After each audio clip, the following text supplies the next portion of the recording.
Louis Dire, lecture apéritive. La Panthère des Neiges, Sylvain Tesson. Le paysage disposait ses strates, comme dans les toiles tibétaines tendues au mur des monastères. 3 bandes structuraient la splendeur. Dans le ciel, la glace éternelle. Sur les pentes, les roches où se prenait la brume. Dans la vallée, des êtres ivres de vitesse. Après 10 jours, croiser ces animaux relevait de l'ordinaire.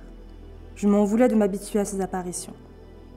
J'imaginais Karen Blixen, petit déjeunant tous les matins au pied du Ngong, l'air de rien, devant les explosions de flammes en rose. Je me demandais si elle s'était fatiguée de la splendeur.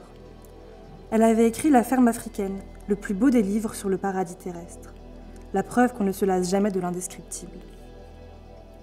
Le Changtong approchait, prélude de mon rendez-vous amoureux. Pendant des années, j'avais tourné autour de ce donjon. À pied, en camion, à bicyclette, entre 20 et 35 ans, j'en avais sillonné les parvis sans pénétrer à l'intérieur, sans même jeter un regard par-dessus les remparts.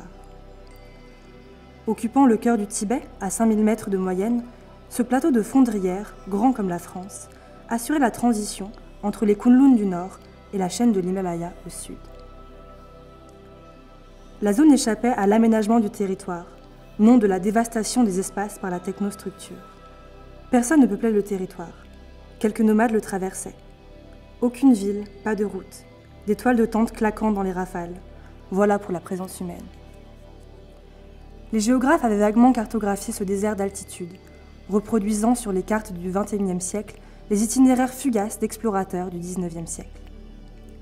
Il aurait été bon de signaler l'existence de ces plateaux aux esprits pleurnichants sur la fin de l'aventure.